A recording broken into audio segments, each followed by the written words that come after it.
Aujourd'hui, je vous présente Ready or Not, un FPS basé sur la tactique et la coordination entre joueurs pour gérer des situations de prise d'otage. En théorie. Oui, parce que malgré tous les efforts que peuvent faire certains développeurs, la vérité est que l'identité d'un jeu est principalement liée à sa communauté. Par exemple, prenons Smash, qui est censé être un jeu de combat chill, à lancer entre amis avec des personnages cultes d'autres séries de jeux populaires, qui est devenu un jeu ultra compétitif, où il n'est même plus rare de voir des manettes voler en plein match de tournoi, après que le joueur se soit pris un sale combo, qui sent l'abstinence de douche et de relations amoureuses. Yes. Je suis en train de te défoncer en fait. Bon, allez, nique sa mère la pute. Allez, moi je peux pas écouter, hein, mesdames et Ou comme Valorant, un jeu de tir qui est devenu le spot préféré des gens qui font des dates sur Discord. Every kill you get, I'll give you an uwu. Alright, bet.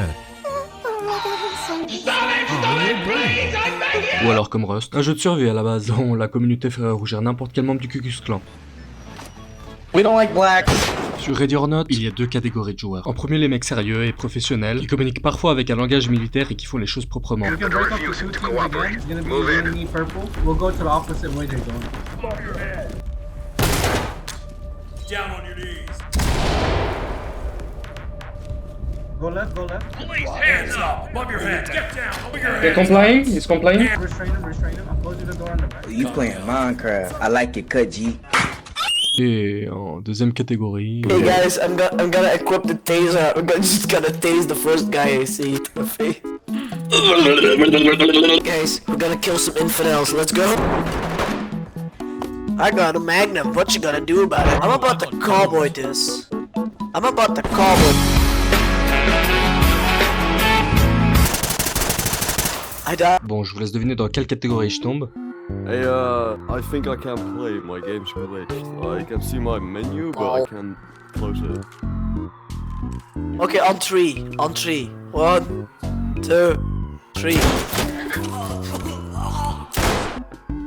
He's dead. Yeah, you got shot by like a terrorist. Yeah, you definitely got yeah. shot by terrorists. Yeah, we couldn't defend you like there were 16 terrorists they were rushing. Yeah, exactly. We were both alive, but you, unfortunately, you took all the bullets. Exactly, they were aimed specifically at your balls. Il y a plusieurs manières de s'y prendre pour effectuer une mission à bien, avec une vingtaine d'armes accompagnées de ses accessoires tactiques, ainsi que de différents types de munitions, suivis de ses différentes grenades, outils tactiques et équipements de protection individuels. Dans ces shows-là, on peut même s'équiper avec des armes létales si vous cherchez à ne faire aucune victime lors de vos interventions, ou si vous voulez vous amuser à bolosser un ennemi. Tout simplement. Gonna beanbag your ass. Well, look, it actually works.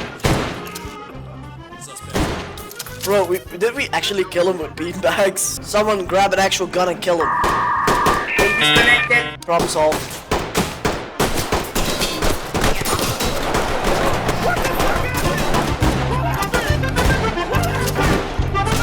Bro, beanbag. Ouais, honnêtement, pas trop mon style. Perso, je reste un homme simple. Vous avez juste à me donner une MP5 et puis moi je serai l'homme le plus heureux du monde en fait. Non mais, regardez cette beauté quand même. Il a fondu en larmes sur le poulet, il pleurait quasiment, il mangeait le poulet, il avait plus de force, il disait c'est quoi ce poulet? Quand vous lancez une partie, vous serez au début dans un lobby où vous pouvez changer votre équipement, le tester et choisir votre prochaine mission. Il y a aussi une salle d'entraînement qui vous permettra de vous familiariser avec la mécanique des portes et des outils permettant de les ouvrir. Ça peut être aussi un bon moyen de s'échauffer avant de lancer une mission, surtout si ça fait un moment qu'on n'est pas revenu sur le jeu.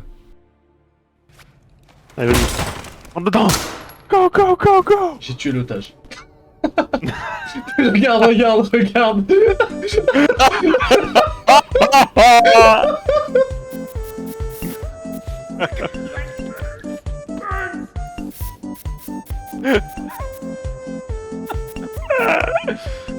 Comment on met un coup de crush?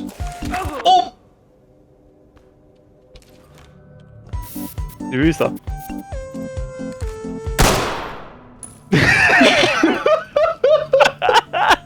Mais bon, la plupart du temps, on se sert juste pour s'amuser à se tirer dessus entre alliés sans réelle répercussion. No, guys, listen. Nerf this! Anyone who... Okay, just hold back, aim that rifle at me, but don't. Oh look, I'm a revolver, I'm gonna shoot a child in the head.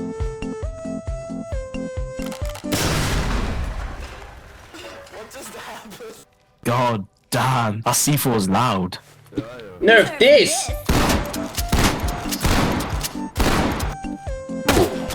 On a en tout 18 missions disponibles pour l'instant avec des objectifs variables. Neutraliser des assaillants, sauver des otages, appréhender des suspects, localiser des installations illégales. Vous pouvez y accéder en jetant un œil sur le briefing présent dans votre tablette, en plus des possibles suspects et civils présents dans la zone. Le briefing contient aussi une description plus détaillée de la situation, ainsi qu'un plan des environs, ce qui vous laissera la possibilité de mettre au point un plan d'action. Si vous prenez le jeu au sérieux... Le loser, regardez-le, il prend son temps, il veut pas mourir, grosse merde. Pas de ça avec moi, je préfère les briefings plus courts et directs. Ça fait du bien à mon cul à 2 chiffres. Guys, dying is gay, so don't die. Also, shooting civilians is pretty damn gay, cause you're shooting a guy. So just don't shoot civilians and you're straight. Basics, basics. Can I shoot children? Jesus, this is why I hate. Ce que je trouve dommage, c'est que si on meurt pendant une partie, c'est fini pour nous. On devient inutile. Par exemple, dans Rainbow Six Siege, si on meurt, on peut toujours accéder aux caméras de notre équipe et donner des infos à nos alliés. Ah, là, la porte ici, là, ici, elle est là. Elle rentrait. Ouais, c'est bon, Elle va pousser. Du coup, si vous êtes dans une partie où quelqu'un est mort tôt, soit il quitte directement la partie, ou soit il reste, mais franchement, c'est peut-être pas le meilleur. While you guys shoot up a hospital, I'm just gonna read some facts. The pipe bomb consists in steel and aluminum. The explosive filled with aluminum, ammonium nitrate. The pipe bomb is too easy to make and could kill a neighborhood of 4. Why are you reading Ted Kaczynski's fucking book? This is not a book. I'm literally just reading out loud facts on how to make a terrorist attack. What the fuck? I literally have this downloaded on my phone, by the way. 20 pages of a book that just talks about how to commit terrorism. Alors par curiosité, j'ai cherché son livre sur Google, mais j'ai rien trouvé. Et je déconne pas quand je vous dis que pendant mes recherches, Google m'a demandé à savoir ma position exacte. Et comme un con, j'ai cliqué oui. Ouais, c'est fini pour moi. The best place to fire a mortar at the White House should be the Rockefeller Hewitt building because it has a clear line of sight to the president's bathroom and the building has low security. Do not ask me why I know this information. Fun fact. The first plane that hit the Twin Towers. Enfin bref, un très bon jeu que je vous conseille de tester si vous êtes attiré par le genre. Que ce soit pour jouer en solo, entre amis ou avec des inconnus, je trouve qu'on peut en tirer beaucoup, qu'importe la manière dont on joue. Et surtout avec qui on joue. J'espère que cette vidéo vous a plu. Et ouais, FBI, pas besoin de venir chez moi, hein. C'était juste une blague. Mutually assured Wait, hold up, damage. be normal, there's new people here. Hello guys! Oh shit, it's you again. What's up, dude? Hi, we're gonna burn down the Empire State Building. Oh, for fuck's sake.